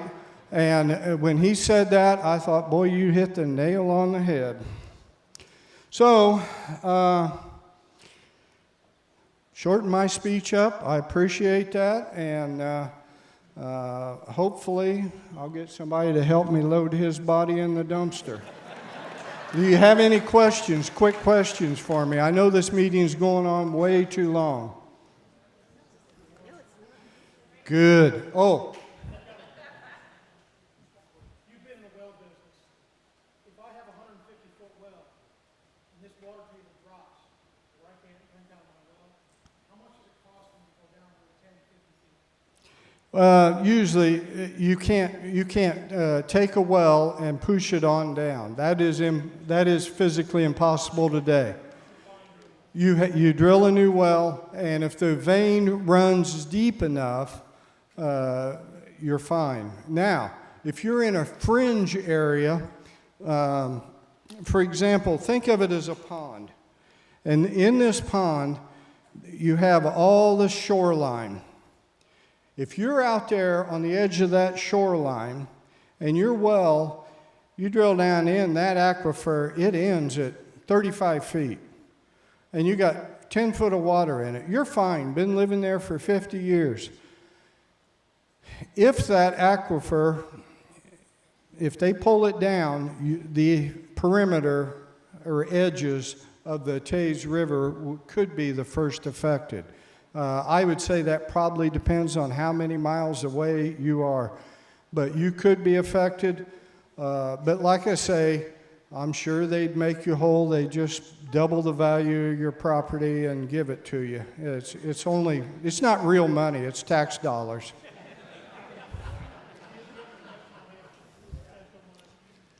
They show this study for 3 days. Uh-huh. With your experience, is 3 days really enough to tell you what's going to happen over a year, 10 years, 100 years? No. They're extrapolating, and I've seen some hydrologists that are amazing. I've seen some geologists that were amazing. I would always consider the source. Are they good? And do they have a vested interest? And that's what worries me. And, you know, I don't care who I offend here. I really don't. I don't have a vested interest.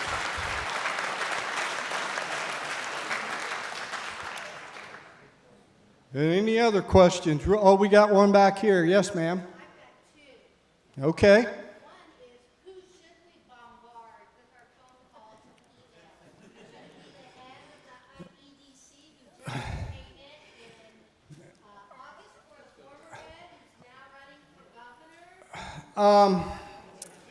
I would say definitely the commissioners send emails to the commissioner's office and try and not bother them with phone calls and take them away from their work. The State House, our representatives and senators need to know your feelings. Probably emails are the absolute best way. They have people that will tally them for them and pass it on. So I would say that's probably the best way to do it. And I'm not here to lead a battle. I'm just trying to get out of a commitment to a friend. Yes, ma'am. You've been doing wells for years, and I want to know, with all the construction in Tippecanoe County that we've seen, it's rapid growth, lots of houses all moving out. How deep are the wells? Are they going deeper because of that? Not yet. We have not had any decline in water tables. And Mr. Roseworski could probably fill you in very well on what the city's plans are. But their wells, quite honestly, even though there's lots of them and it looks huge to you, that is nothing compared to what a radio collector well will put out. Absolutely nothing. We're talking pulling way more water than the whole city or anybody uses. I have not seen a decline. I've seen a decline in surface water tables. My pond, this drought has been horrible. I am down probably 20 inches of what's normal. So the drought is just absolutely killing certain bodies of surface water. But no, I have not seen any decline in well water. And I stay up, I just still do consulting. Dad has finally retired. He's 92, and he's finally retired. But he's the one that enjoyed going out of country, working on projects. Heck, he's worked in Trinidad and a lot of exotic places. I turned him down. I did not want to be in a jungle in Guatemala, and I've turned that work down. I don't want to be out of country. I like staying in country. So had him doing most all the consulting. He's worked everywhere. He's worked in Vegas, big projects. We were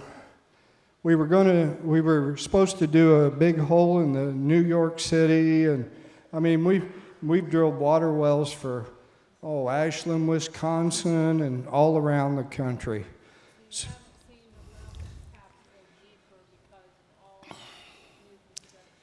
Not around here, but there are some areas that are very, very sensitive and have limited water anyway. But right through the heart of Lafayette, this is a huge aquifer. But can it be damaged? I think it can. But, yes, sir. Out in California, there's an aquifer out there. My wife's from there, so I've learned about this part. There's a valley with an aquifer was below it, and they pumped out of that one to take care of their orange groves and all that stuff. Well, they done some kind of a special survey it shows the level of the actual land, and the bridge in the middle of that valley is actually 15 feet lower than it used to be. Yep. The whole thing is sinking because the aquifer is sinking. Subsidence.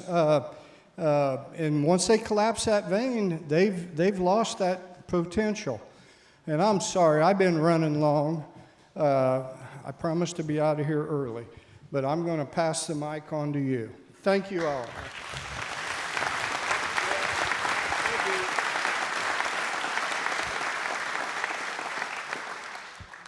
I want to start by thanking Bob Fox and Mike Alsop and Church Alive for hosting this event. It's an important gathering. I'm Kurt Wilson. I love Tippecanoe County. I was born and raised here. I love its people, its plants, and its animals. We've been blessed with an abundance of good, clean, fresh water, more than enough to meet our needs, enough to share. And I'm not advocating that we stop this project. I love this project. It brings economic development and jobs that speak to a bright future. However, important point that I want to boil down from many of the good concerns that have been expressed tonight is that this project sets a precedent where an outside entity can buy a small piece of land in our county, sink a well, draw unlimited amounts of our water from underneath the land we share for free and ship it elsewhere and sell it. Okay, that's kind of boiling it out real simple, but in a world where water is a scarce commodity growing more scarce all the time, let's think about this precedent. This is being done without any reasonable dialogue to this point, and this is a good beginning. I don't want to be critical of this at all. And no controls by us. The studies that we've seen tonight seem to indicate that we should give it away for free in unlimited quantities without controls. And that's the point I'm going to hammer home. I understand that there are presently no laws in Indiana to protect the interest of our county in this matter. I'm told that outsiders have the legal right to come in here, buy a small piece of land, drill a well, and draw all the water they want without consideration to our county, and ship it and sell it wherever they want.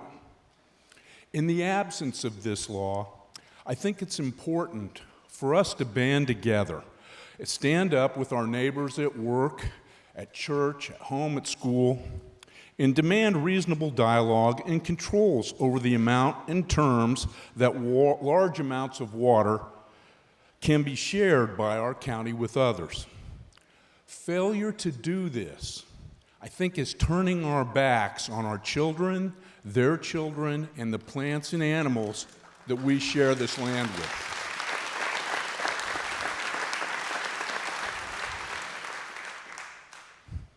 You know, I told you I love this project and I'm sincere. But if it's not good enough to provide reasonable controls and consideration to this county, maybe it's not as good as I thought. Thank you.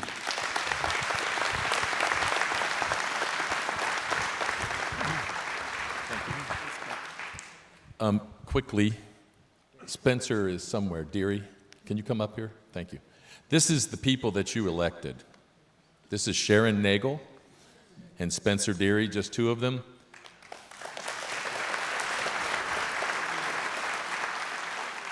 And as respectful as we can be, what I'm looking for here is they've heard this cry, and Sharon is going to tell you what both of these folks are trying to do to help us, okay?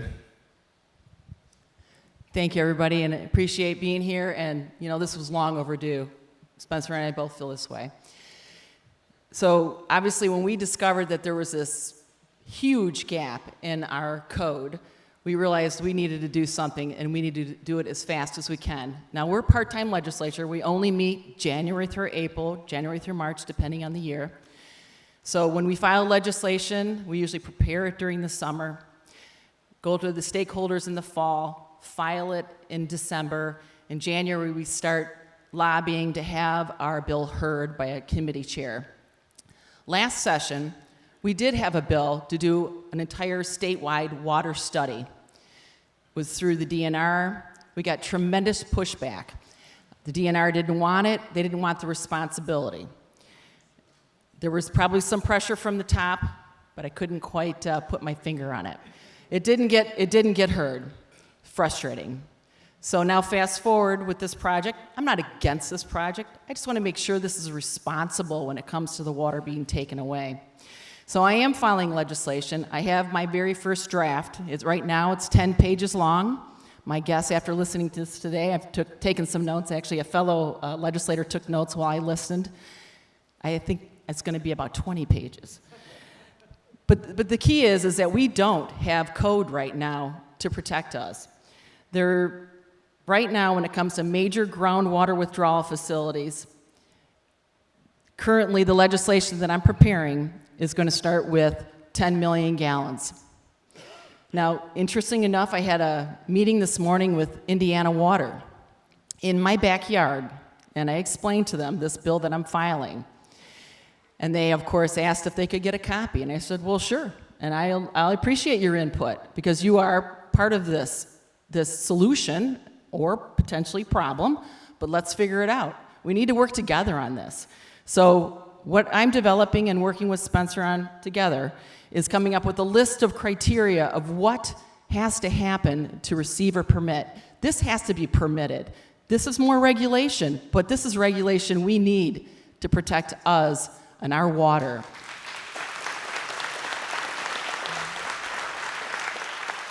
So I would love to share this with you. It's just too much.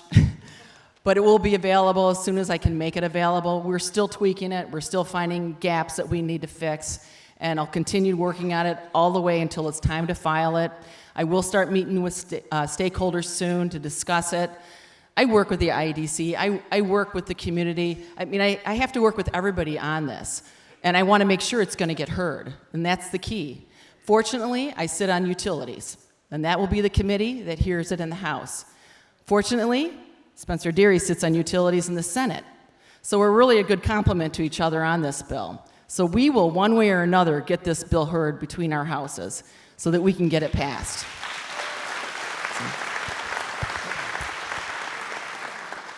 I know it's been a long night. I'll just briefly echo that and just say, we hear you.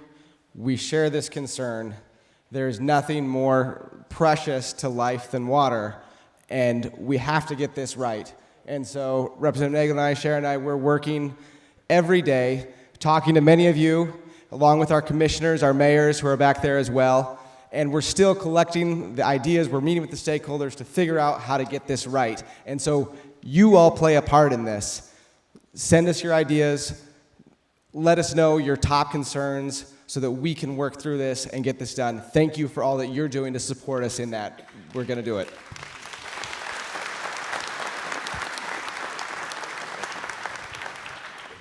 You all play more than a part in this. It's time to stand up and make a difference, okay? Get with these people. Tell them your concerns. An email, I think Sharon, you can make that available, and Spencer can make it available. Is that correct?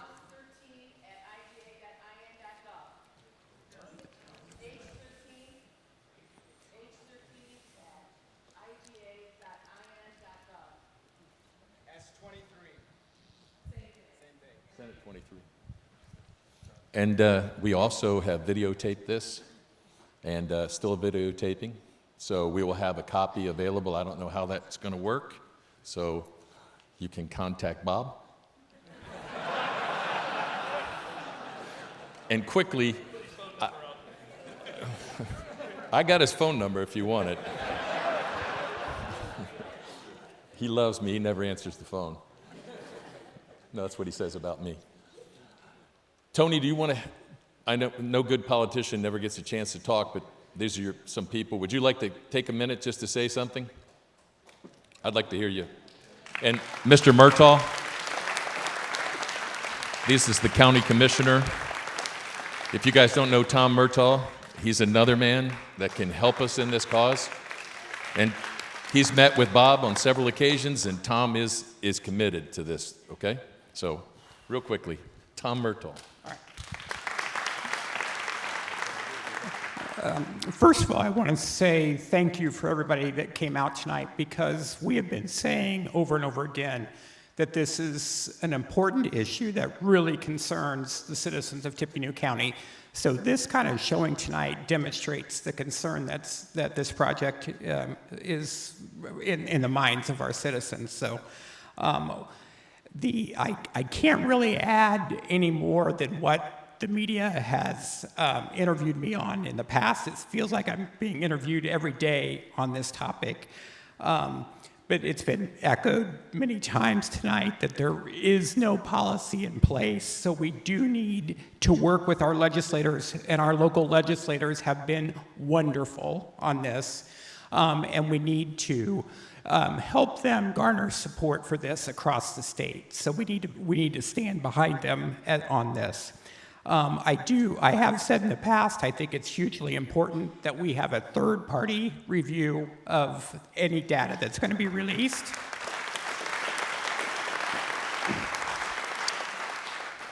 And I am relieved that IEDC has agreed to do some monitoring of wells. I think that that's very, very important, and to do that sooner versus later so that we have some data on before the pumping begins, if that should happen. And then also, an important part of any legislation that happens needs to be that this type of piping needs to be regulated and not by the developer. So this does need to be done through some state agencies. So I'll turn it over to Tony, but thank you again for all your support. Well, I'm going to try not to repeat what Tom or anybody else said, but maybe just a little bit. Again, thank you for being here. You are going to have to help with Sharon and Spencer doing their best. Without a lot of you helping convince other legislators, just because they get it heard doesn't mean it's going to pass. And it's going to take pressure and help, and actually give them help to get that through. So thank you. I hope you're all willing to actually do that. Secondly, I want to touch just a little bit. You know, months and months ago, when this first got started, and I'll be honest, it was by accident. I had heard through the rumor mill that they were actually wanting to buy water from communities to help with this. So I called the IEDC. They came up. I quickly learned they didn't want to buy water from anybody. That wasn't the plan, and that kind of got this discussion started here in our community. And it got off to a rocky start. Everybody's admitted that it got off to a rocky start, and we're trying to make that communication better. But it might have been the very first gentleman that spoke, and he might have already actually left, but he said something that I've been saying, that if you might have seen on my TV interview. Over time, things change, right? I'm not going to be here. Sharon at some point's not going to be here. Spencer, different people are going to be running the IEDC. Different people are going to be the governor. We have to have something in place that can last through all that to make sure that we're protected. So the one piece is the legislation, but the other piece is, and I know this is probably not going to make people in Indianapolis happy. The other piece, and that gentleman, first gentleman said it, the size of the pipe cannot be any bigger than the amount that, if there is an agreed upon amount that won't hurt, it cannot, because if we say this many, but well, all of a sudden when it's done, the pipe is this big, it doesn't mean 5 years down the road, they're not going to be pumping. So no matter who's in office, the pipe stays the same. And this county and people, and said, I got 4 kids and 8 grandkids. They all live here, that generations to come are protected in this community. Thank you.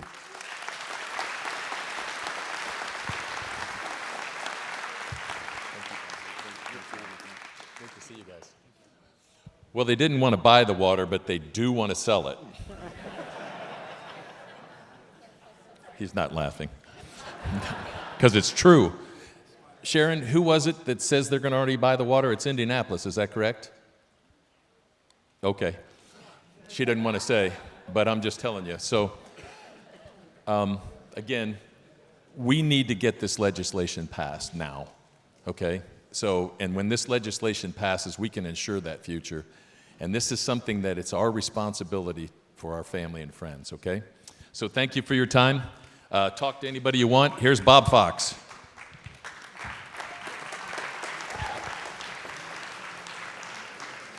Hey, I just want to say that this is just the beginning, and we're going to have many, many more meetings, and we need to get everybody that you can involved in this thing because it's going to make a difference in numbers.